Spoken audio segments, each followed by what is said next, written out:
2, 3, come on!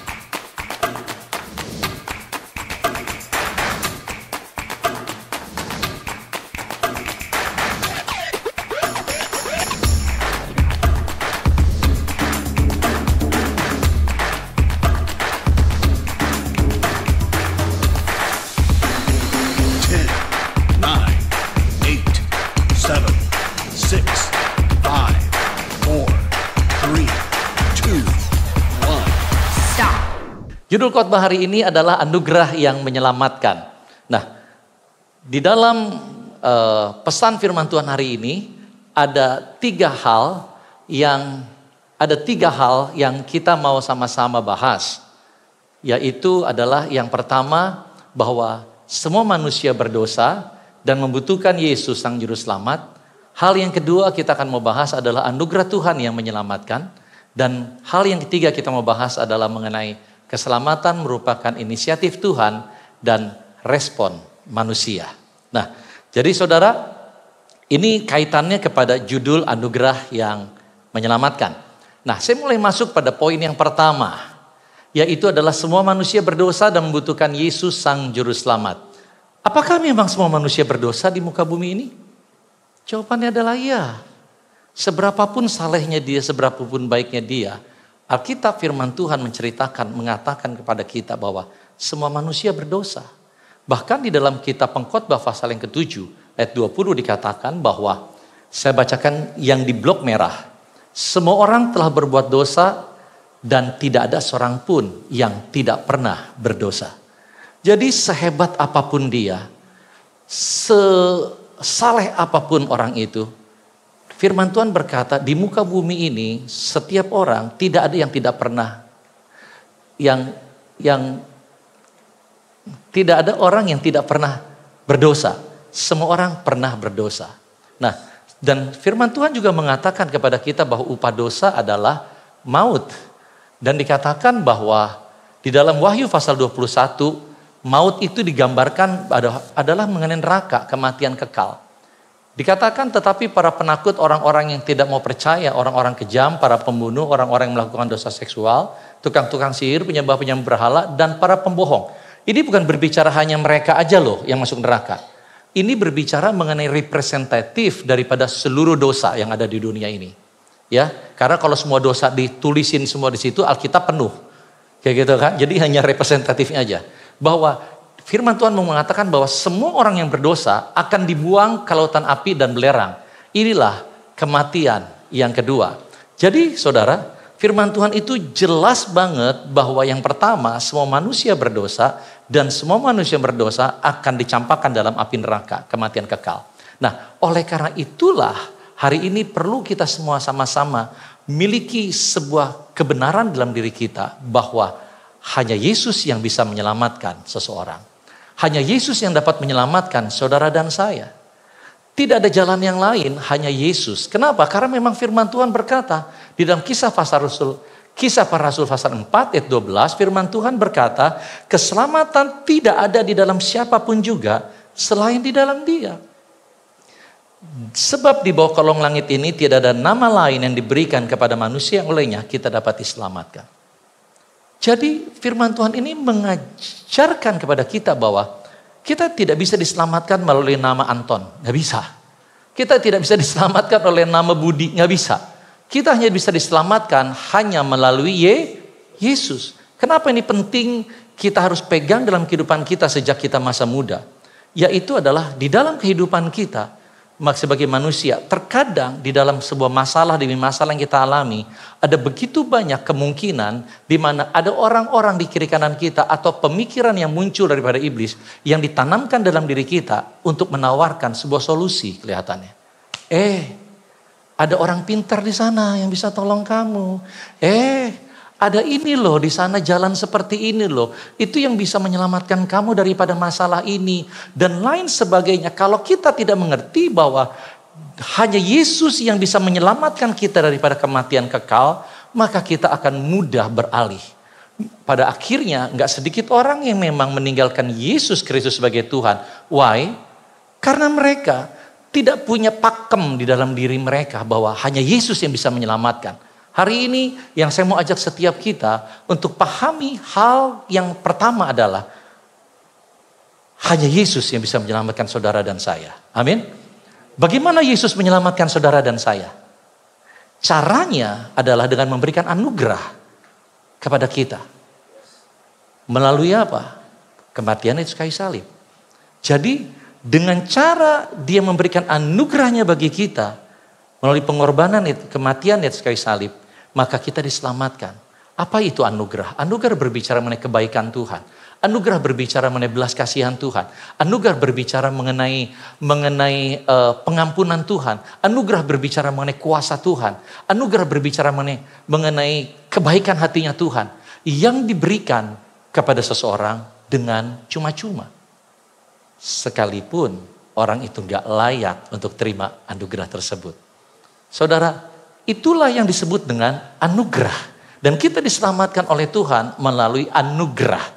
Itu pengertiannya. Nah, firman Tuhan mengajak kepada kita masuk pada poin yang kedua, yaitu adalah anugerah Tuhan yang menyelamatkan.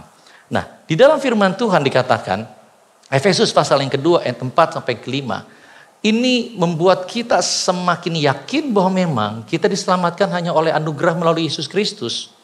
Dikatakan, tetapi Allah kaya dengan belas kasihan sehingga ia sangat mengasihi kita. Sebab itu meski kita sudah mati karena semua pelanggaran yang kita lakukan akibat dosa kita maksudnya, Allah memberi kita hidup baru bersama dengan Kristus.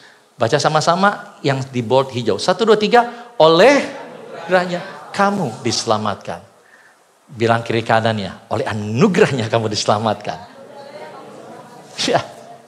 Jadi kita diselamatkan bukan oleh karena kita lebih baik dibanding orang lain. Kita diselamatkan bukan karena kita lebih kaya dibanding orang lain. Kita diselamatkan bukan karena kita lebih keren atau lebih ganteng, lebih cantik dibanding orang lain. No, kita diselamatkan juga bukan karena perbuatan baik dan amal baktinya kita. Bukan, kita diselamatkan hanya oleh karena anugerahnya.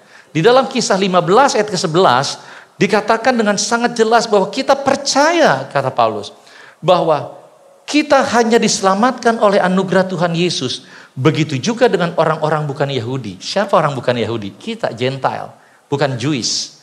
Saudara, kita diselamatkan oleh anugerah Tuhan Yesus. Nah, sebuah pertanyaan yang menarik adalah begini. Kapan anugerah Tuhan yang menyelamatkan itu mulai bekerja di dalam kehidupan seseorang? Apakah anugerah Tuhan yang menyelamatkan itu baru mulai bekerja dalam kehidupan seseorang ketika dia sudah percaya Tuhan dulu? Ataukah sebelum bahkan dia percaya Tuhan Yesus? Ini penting sebab kita perlu memahami ini dengan benar dan baik. Kalau enggak, iman kita menjadi tidak sehat. Ketika seseorang punya pemahaman bahwa anugerah Tuhan bekerja di dalam kehidupan dia setelah mereka melakukan sesuatu lebih dulu, maka yang akan terjadi adalah mereka akan sombong ketika pada saat mereka berhasil melakukan sesuatu. Mereka akan menjadi orang yang mudah menghakimi orang lain dan berkata bahwa kamu sih gak diberkati Tuhan, kamu gak rajin doa.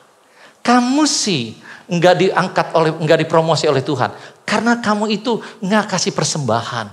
Kamu sih hidupnya gak diberkati Tuhan karena kamu gak pelayanan. Begitu mudah menghakimi orang lain dan dia bersombong di atas kehidupan orang lain. Ketika seseorang punya iman, pengertian iman yang keliru. Jadi sebetulnya apa sih? Anugerah Tuhan yang menyelamatkan itu sebetulnya sudah mulai bekerja dalam kehidupan seseorang bahkan sebelum dia jadi orang Kristen. Saya kasih contoh. Ketika nanti saya ceritakan ini, mungkin saudara bisa lebih, oh ya I see. Saya pun pernah mengalami hal seperti itu. Saya cerita dulu. Seandainya saya ini adalah orang yang bukan Kristen. Saya bukan Kristen, saya orang penjahat, saya orang brengsek, saya orang penuh dengan kejahatan, saya itu orangnya kejam dan lain sebagainya. Pokoknya yang jelek-jelek deh. Nah, saya belum jadi orang Kristen nih, saya belum percaya Tuhan Yesus. Nah, pada saat waktu di dalam perjalanan hidup saya, bisa saja anugerah Tuhan yang menyelamatkan itu datang di dalam diri saya dalam bentuk membuat saya punya keinginan untuk mulai tinggalkan dosa.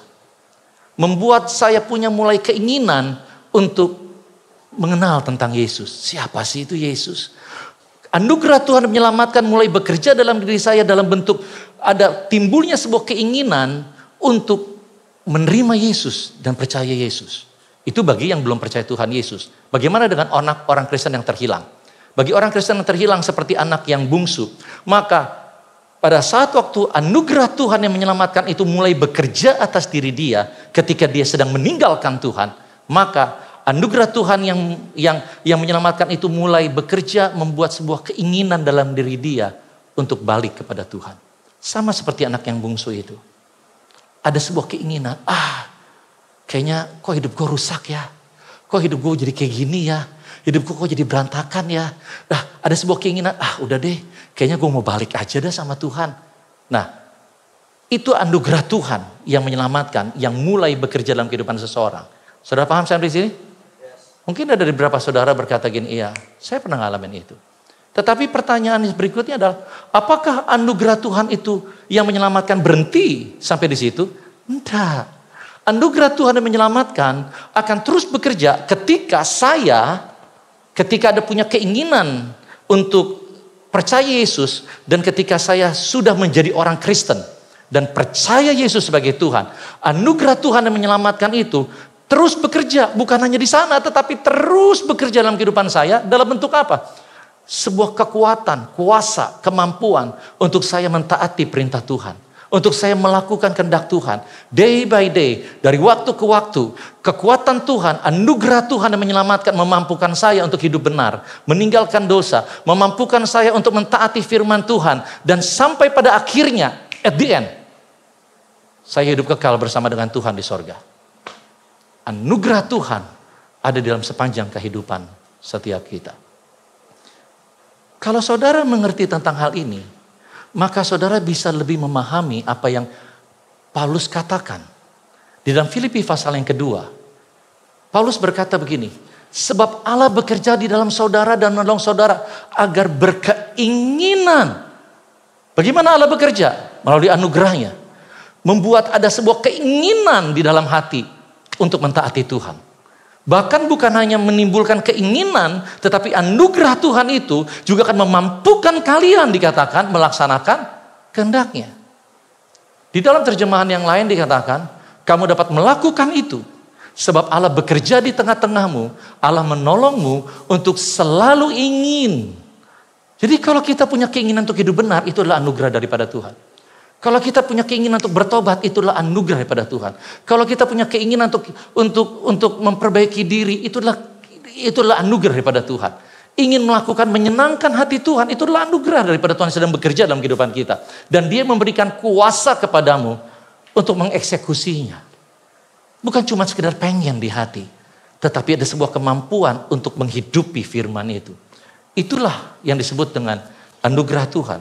Nah, saudara, jadi hari ini saya mau ajak untuk setiap kita, bahwa setiap kita mengerti betapa esensinya, betapa fundamentalnya peranan daripada anugerah Tuhan yang menyelamatkan dalam proses penyelamatan manusia. Oke? Kita perlu mengerti betapa sangat-sangat krusialnya peranan anugerah Tuhan yang menyelamatkan bekerja dalam proses penyelamatan Tuhan atas manusia. Dan tolong tangkap ini.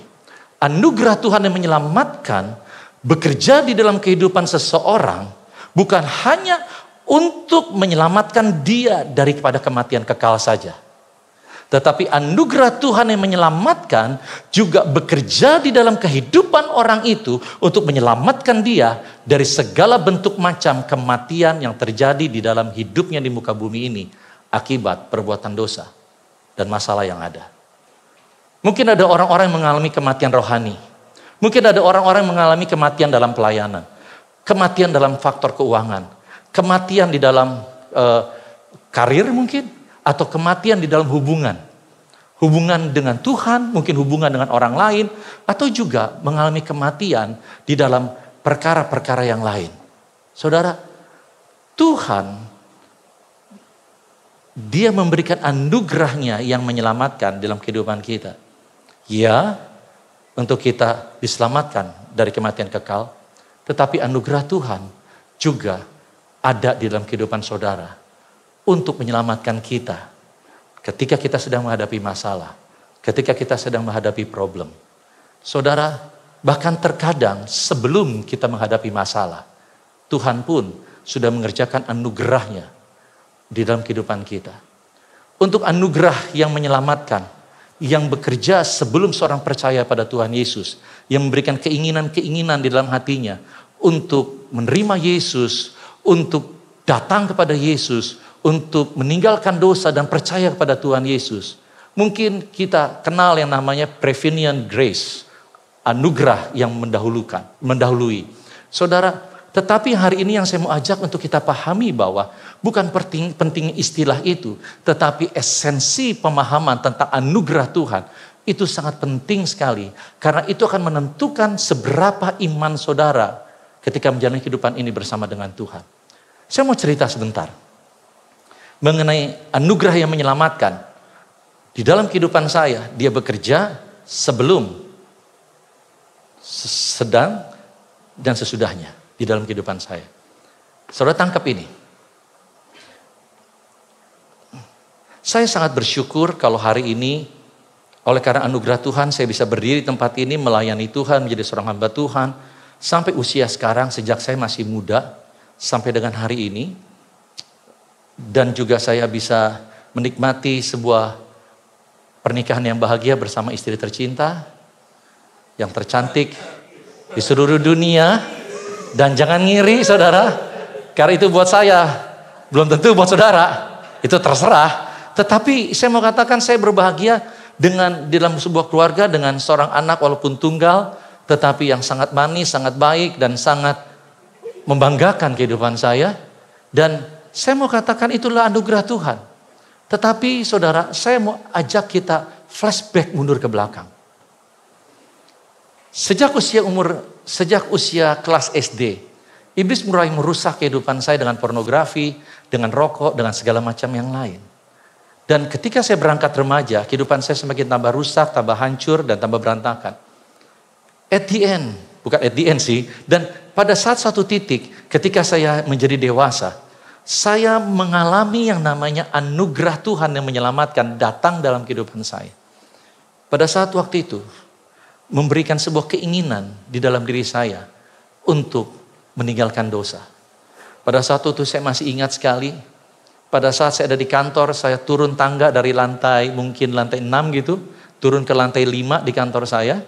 Dan pada saat di tangga exit itu, ada sebuah di dalam hati saya, seperti sebuah keinginan berkata gini, udah deh, ngapain sih kayak gini terus hidup ya? Ngapain sih lu rusak hidup lu sendiri, ngancurin hidup lu buat apa? Lalu saya merasa gini, iya ya kok hidup gue kosong banget ya. Ada sebuah keinginan untuk berkata gini, gue mau balik sama Tuhan. Kenapa saudara? Saya kenal Tuhan Yesus sejak saya sekolah. Karena dari sejak SD saya disekolahkan Kristen. Maka itu saudara, orang yang beragama Kristen belum tentu hidupnya Kristiani. Gitu ya. Nah saudara, jadi saya tahu tentang hal kayak gitu. Saya berkata gini, udah deh, saya mau balik. Nah, timbul anugerah Tuhan menyelamatkan itu membangkitkan sebuah keinginan dalam hati saya untuk datang kembali kepada Tuhan. Dan setelah saya ambil keputusan berpindah ke sini, mengambil keputusan untuk balik sama Tuhan. Pada saat waktu itu saya bilang begini, saudara perhatikan anugerah demi anugerah Tuhan ya.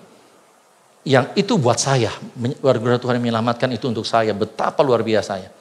Saya bilang begini, Tuhan, tapi Tuhan, saya bilang kayak gini, saya minta sama Tuhan, seorang wanita yang jadi pacar saya nanti, yang hidupnya sungguh-sungguh sama Tuhan, saya bilang kayak gitu. Sebab kalau Tuhan kasih lagi seorang perempuan yang seperti yang lalu-lalu, yang istilah kata quote and quote, diajakin apa aja mau, kayak gitu. Saya bilang kayak gini, saya akan nanti balik lagi nih Tuhan. Saya minta kayak gitu. Saudara, sampai di situ dulu. Endingnya saudara tahu ya. Akhirnya saya dipertemukan dan dipersatukan oleh Tuhan dengan seorang wanita. Jadi istri saya namanya Wendy Gunastri Cahyadi. Itunya dulu sampai di situ.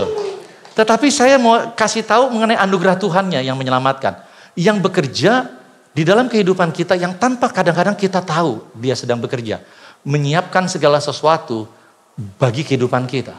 Nah, ternyata saudara, sebelum itu, sebelum saya pertama kali ketemu dia eye to eye, kayak gitu, dia sih nggak lihat saya, mungkin saya yang lihat dia, kayak gitu. Tetapi pada saat waktu itu, ternyata saudara, istri saya, di mana dia bekerja di sebuah kantor akuntan publik, dia diutus oleh kantornya ke kantor saya di bank untuk membantu tim audit yang bekerja di kantor saya.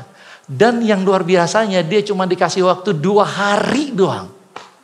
Bayangkan saudara, 2 hari kalau saya lewatlah sudah.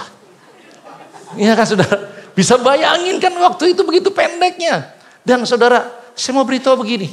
Pada saat waktu itu, yang luar biasanya lagi, ketika dia sedang ada di dalam sebuah ruangan lemari besi SDB di bank itu, yang besar dan sedang tertutup, inilah anugerah Tuhan yang menyelamatkan itu buat saya sangat indah.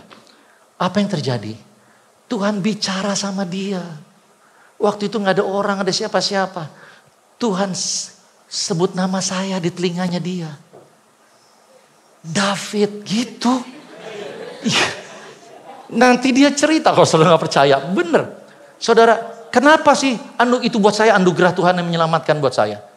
Itu bagian daripada anugerah Tuhan buat saya. Karena begini. Si Wendy ini gak akan pernah mau kenalan sama orang kalau dia gak tahu itu siapa. Dan tiba-tiba. Saya itu tipikal batak tembak langsung. BTL. Jadi dia gak bakal mau kayak gitu. Jadi saudara, Tuhan persiapkan dulu Ci Wendy untuk dengar David. Sehingga ketika saya mau ajak dia kenalan. Halo, lewat telepon waktu itu. Halo, siapa namanya? Kenalin, nama saya David. Dia langsung terbuka hatinya. Iya, kalau enggak tertutup hatinya. Bayangkan saudara, betapa luar biasanya kan anugerah Tuhan itu kan. Jadi saya bilang gini, waduh anugerah Tuhan luar biasa. Sehingga pada akhirnya, make it short aja ya saudara ya. Dan akhirnya kita dipersatukan dalam pernikahan. Dan saudara, dan saya menemukan anugerah demi anugerah Tuhan yang menyelamatkan. Itu terus bekerja dalam kehidupan saya. Menolong saya bebas dari segala ikatan bentuk dosa. Yang selama ketika saya remaja, ketika pada saat waktu yang lalu, kehidupan saya terikat dengan hal itu. Dan oleh anugerah Tuhan menyelamatkan, saya bisa berdiri di atas mimbar ini. Dan saya bisa melayani Tuhan. Dan saya berdoa dan saya percaya anugerah Tuhan yang menyelamatkan juga akan terus ada dalam kehidupan saya, membimbing, menuntun saya. Sehingga pada akhirnya saya masuk hidup kekal bersama dengan Tuhan di sorga. Ada amin saudara? Amin. Terima kasih buat doa-doanya. Saudara, apa sih yang saya mau apa pesan Tuhan mau disampaikan? Begini saudara. Ketika saudara punya pemahaman tentang anugerah Tuhan yang seperti ini. Bahwa apapun yang terjadi dalam kehidupan saudara. Masalah apapun yang terjadi dalam kehidupan saudara. Saya yakin iman saudara akan menjadi terus kuat di dalam Kristus. Kenapa? Karena saudara tahu. Walaupun saudara sedang menghadapi masalah. Tetapi saudara tahu bahwa Tuhan yang menganugerahkan keselamatan. Yang mengerjakan keselamatan dalam kehidupan saudara. Tuhan yang berikan anugerahnya menyelamatkan saudara dari kematian kekal. Maka ketika saudara menghadapi masalah, saudara tahu Allah juga sedang bekerja dalam kehidupan saudara, memberikan anugerahnya dengan berbagai macam cara dalam kehidupan kita. Saudara pernah dengar nggak ada orang suka pernah dengar kesaksian nggak ada orang bilang gini, aduh waktu itu ya saya lagi betul-betul kepepet, saya doa sama Tuhan, Tuhan tolong, ini kontrakan belum dibayar, aduh Tuhan tolong. Tiba-tiba ada orang yang datang sama saya dan dia bilang kayak gini, waduh berapa hari yang lalu saya sedang berdoa, Tuhan bicara sama saya untuk kasih kamu uang sejumlah sekian dan ternyata itu adalah pas seperti untuk bayar kontrakan saya. Pernah dengar itu? Itulah anugerah Tuhan menyelamatkan. Anugerah Tuhan menyelamatkan bukan hanya menyelamatkan kita dari kematian kekal saja.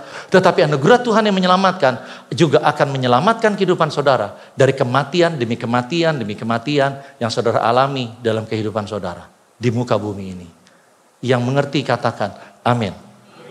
Jadi saudara, ini pengertian yang pertama mengenai anugerah Tuhan yang menyelamatkan. Nah, saudara, hal yang selanjutnya di bagian yang terakhir, yaitu adalah keselamatan merupakan inisiatif Tuhan dan respon manusia. Saudara, saya yakin dan percaya semua kita menyadari bahwa memang kita diselamatkan karena Tuhan yang berinisiatif datang ke dalam dunia sebagai bayi Yesus dan manusia Yesus dan untuk menyelamatkan setiap kita. Setuju saudara ya? Oleh karena anugerahnya, dia mengaruniakan Yesus Kristus bagi kita sehingga kita diselamatkan. Dan saudara, itulah inisiatif Tuhan kalau kita diselamatkan. Tetapi yang juga saya ingin berharap saudara juga pahami ini. Bahwa ketika Tuhan berinisiatif ingin menyelamatkan manusia, Tuhan ingin menyelamatkan semua manusia. Saudara, kenapa ini penting? Memang baca dulu firman Tuhan ya. Firman Tuhannya berkata demikian. 1 Timotius 2 ayat 3 sampai ke 4. Allah juru selamat kita yang menghendaki semua orang diselamatkan. Saudara, saya mau ajak kenapa ini penting untuk saudara bisa punya pahami di dalam iman kekristenan saudara. Bahwa Tuhan bukan hanya ingin menyelamatkan orang-orang tertentu dalam kehidupannya. Saudara, adakah pengertian atau pemahaman tentang keselamatan seperti itu? Ada. Ada orang-orang yang punya pengertian bahwa ketika Tuhan menciptakan manusia, maka Tuhan menentukan sejak awal ketika Tuhan menciptakan manusia ini disiapkan untuk dibinasakan. Tuhan menciptakan manusia yang ini memang dipersiapkan untuk diselamatkan. Saudara bisa bayangin itu? Apa dampaknya dalam kehidupan kita? Dampaknya dalam kehidupan ketika seseorang punya pemahaman seperti itu.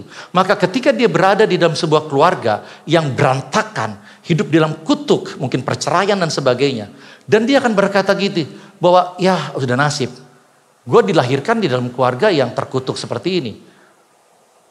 Kakek buyut cerai, kakek cerai, orang tua saya cerai, broken home. Dan saya, karena nanti saya menikah, ujungnya saya akan hidup dalam kutuk perceraian. Jadi ada orang-orang berkata kalau kayak gitu buat apa saya nikah? Enggak deh, saya nggak usah nikah deh. Hidupnya dikuasai oleh intimidasi. Sehingga dia terus berada di dalam perbudakan iblis. Hidupnya tidak ditentukan oleh rencana Allah. Hidupnya ditentukan oleh kutuk yang iblis intimidasikan di dalam dirinya. Saudara bisa paham sampai di sini enggak? Sesungguhnya kebenarannya adalah Allah juru selamat kita yang menghendaki semua orang diselamatkan. Di firman Tuhan yang lain juga dikatakan bahwa memang Tuhan menghendaki semua orang itu diselamatkan. Jadi artinya saudara adalah siapapun saudara di tempat ini, ketika saudara diciptakan, percayalah ada anugerah Tuhan yang menyelamatkan yang diberikan pada saudara untuk saudara menjadi orang-orang yang diselamatkan oleh Tuhan dari kematian kekal. Dan juga diselamatkan dari segala kematian yang ada di muka bumi ini. Saudara mengerti paham? Katakan amin. Saudara, ini juga saya mau ajak untuk kita pahami hal-hal kebenaran karena ini akan berdampak bagaimana iman saudara ketika menjalani kekristenan di dalam kehidupan di dunia ini. Yang terkadang nggak terlalu disadari oleh sebagian orang. Nah, hal yang lainnya saudara, yang saya mau ajak untuk kita pahami selain bahwa keselamatan adalah merupakan inisiatif daripada Tuhan, tetapi keselamatan juga mengenai respon daripada manusia. Peran manusia dalam proses keselamatan adalah hanya memberikan sebuah respon.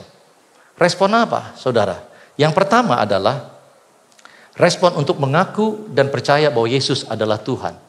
Roma 10 ayat 9 sampai 10 berkata, jika kamu mengaku dengan mulutmu dan percaya dalam hatimu bahwa Allah telah membangkitkan dari antara orang mati, maka kamu akan diselamatkan. Saudara, tolong dengarkan baik. Ketika saya belum jadi orang Kristen, ketika hidup saya berantakan, ketika hidup saya meninggalkan Tuhan, maka anugerah Tuhan yang menyelamatkan datang dalam diri saya, membangkitkan sebuah keinginan untuk kembali kepada Tuhan, membangkitkan keinginan untuk menerima Yesus, untuk percaya kepada Yesus. Tetapi bukan berarti setelah keinginan itu muncul, saya hidup diselamatkan. Belum tentu. Belum tentu. Tetapi saudara, tergantung daripada respon kita. Setiap manusia diberikan free will. Diberikan free will untuk memilih apakah kita berespon untuk menerima Yesus sebagai Tuhan dan Juru Selamat dan kita menghasilkan buah pertobatan, ataukah kita menolak Yesus dan pada akhirnya hidup kita tidak pernah berubah.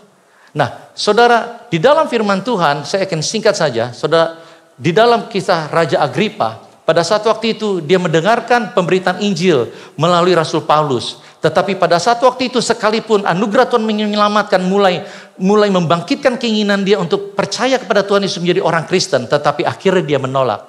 Sehingga pada akhirnya dia berkata begini, hampir-hampir saja kau yakinkan aku menjadi orang Kristen. Artinya apa? Dia gak jadi orang Kristen. Dia menolak berita keselamatan itu.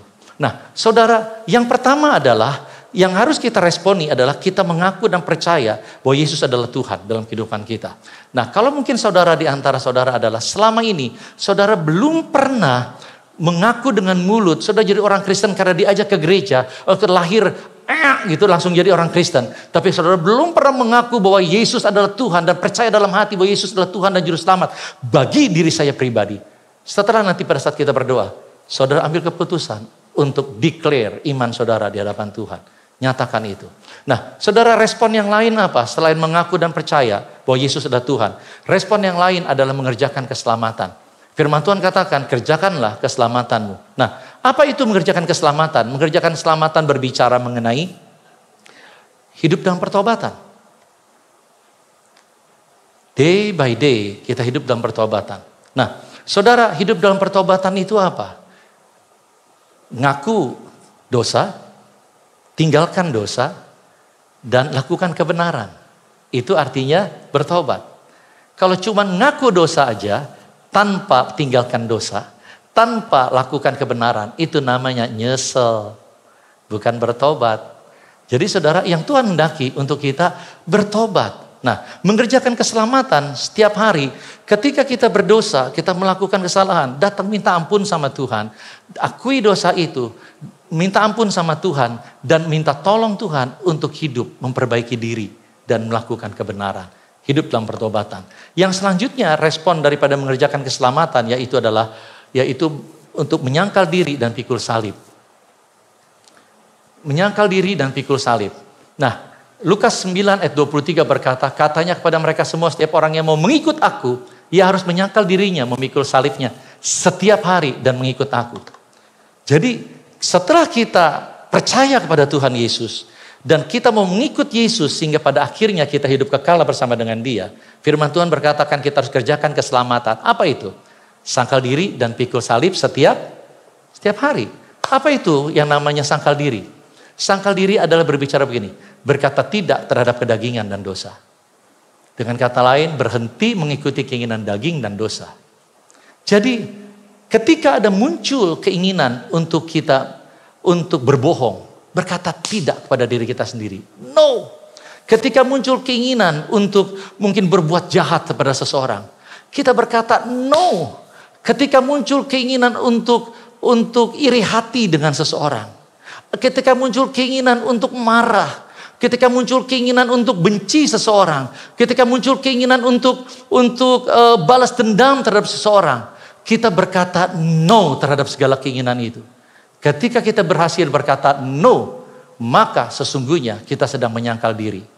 Saudara, seringkali yang terjadi ada orang-orang tidak mau menyangkal diri. Ketika gue mau marah aja. Ketika gue benci, ya udah benci aja. Ketika saya mau iri hati aja. Ketika saya mau balas dendam, ya balas dendam aja. Saudara, ketika orang yang berkata demikian, itu kan haknya saya, betul. Tetapi dengan kata lain, dia sedang berhenti untuk menyangkal dirinya. Pikul salib itu apa? Menderita ketika melakukan kebenaran. Saya mau berkata begini.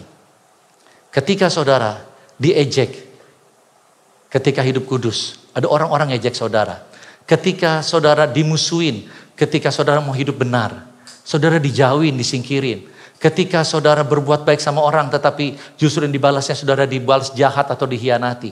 Saudara, tetapi setiap kali saudara mengalami itu, tetapi saudara berkata begini, is okay, gak apa-apa. Sakit gak dihianatin? Sakit. Sakit gak untuk dijahatin? Sakit. Sakit gak untuk kita itu diejek, dihina? Sakit. Tetapi ketika saudara berkata, is okay, gak apa-apa. Saudara rela menderita itu ketika saudara melakukan kebenaran. Saudara sedang pikul salib. Tetapi adakah orang yang Kristen yang tidak mau pikul salib? Ada. Ketika dia disakiti, dia berkata gini, gue balas sakitin dia. Dia gak sedang pikul salib. Saudara paham sampai di sini? Ini yang Tuhan mau. Nah, saudara, yang menariknya, ini berbicara mati bagi Yesus. Ketika kita sangkal diri, pikul salib, kita sedang berbicara mati bagi Tuhan. Tetapi saudara, yang saya mau declare pada hari ini adalah, tolong tangkap baik. Seseorang tidak akan pernah bisa hidup bagi Tuhan kalau dia tidak bersedia mati bagi Tuhan lebih dulu. Ada orang-orang yang berkata, saya mau hidup bagi Tuhan, saya mau serahkan hidup saya bagi Tuhan. Tuhan, saya mau pakai semua kepandaian saya, harta saya, waktu saya, semuanya. Saya mau serahkan untuk Tuhan. Saya mau itu dipakai, digunakan untuk memuliakan Tuhan. Saya mau hidup bagi Tuhan. Saya mau beritahu begini, kalau dia tidak pernah bersedia mati bagi Tuhan lebih dulu, dia tidak akan pernah bisa hidup bagi Tuhan. Kenapa? Karena sekalipun dia pakai segala sesuatunya untuk melayani bahkan. Tolong catat ini.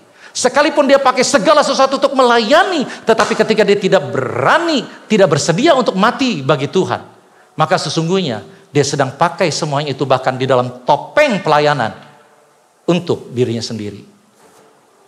Untuk kepuasan dirinya sendiri. Untuk pride-nya sendiri.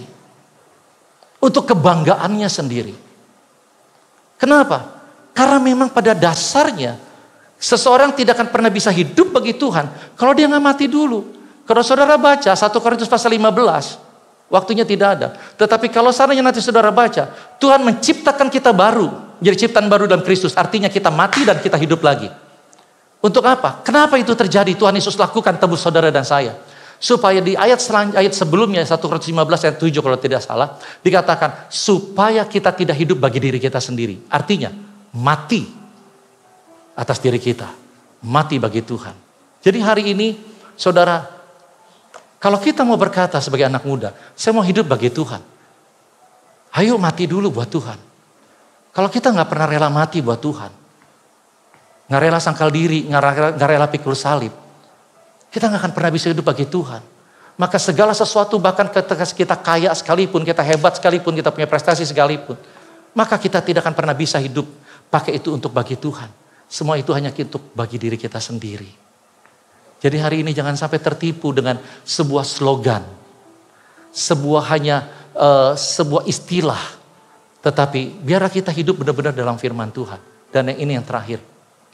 Saudara bisa baca ini. Bila respon saya tidak bersedia mengaku dan percaya kepada Yesus. Bila respon saya tidak bersedia bertobat. Bila respon saya tidak bersedia mati bagi Tuhan. Maka sekalipun Tuhan memberikan anugerahnya yang menyelamatkan. Sejak awal kehidupan saudara sampai pada hari ini. Saudara akan berakhir dalam kebinasaan akibat keputusan saudara sendiri. Saudara, jangan pernah salahkan Tuhan kalau pada at the end kehidupan kita mengalami kematian kekal. Jangan pernah salahkan Tuhan kalau kehidupan kita tinggal dalam kematian kerohanian. Kematian dalam pelayanan, kematian di dalam karakter, kematian di dalam bisnis, kematian di dalam keuangan, kematian di dalam masa depan. Jangan pernah salahkan Tuhan, karena Tuhan selalu menyediakan anugerah demi anugerahnya menyelamatkan bagi kita. Yang mengerti katakan amin. Tetapi itu adalah keputusan kita sendiri. Dan inilah sebagai pengingat buat kita.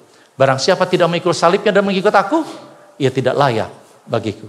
Terima kasih sudah menyaksikan serial pengajaran kami hari ini. Dan jangan lupa untuk subscribe channel YouTube Next Gen supaya teman-teman bisa mendapatkan notifikasi dan informasi terupdate mengenai serial pengajaran kami yang lainnya. Dan untuk kamu yang belum memiliki komunitas atau baru pertama kali menerima Tuhan Yesus sebagai Tuhan dan Juru Selamat, yuk join dan gabung di Next Gen. Kita sama-sama beribadah, bertumbuh, dan belajar untuk hidup lebih lagi bagi Tuhan. Sebelum kita akhiri, mari kita bersatu di dalam doa. Tuhan, terima kasih untuk hari ini, untuk kesempatan yang Kau berikan. Kalau kami sudah mendengarkan firman-Mu, biarlah firman-Mu bisa tertanam, bertumbuh, dan berbuah di setiap hidup kami ya Tuhan. Biarlah kami nggak cuma merenungkan, tapi kami juga bisa menghidupi dan mempraktikkan firman yang telah kami dengar ya Tuhan. Terima kasih, di dalam nama Tuhan Yesus kami telah berdoa dan mengucap syukur. Haleluya, puji Tuhan, amin. Sampai jumpa teman-teman, dan Tuhan berkati. Bye.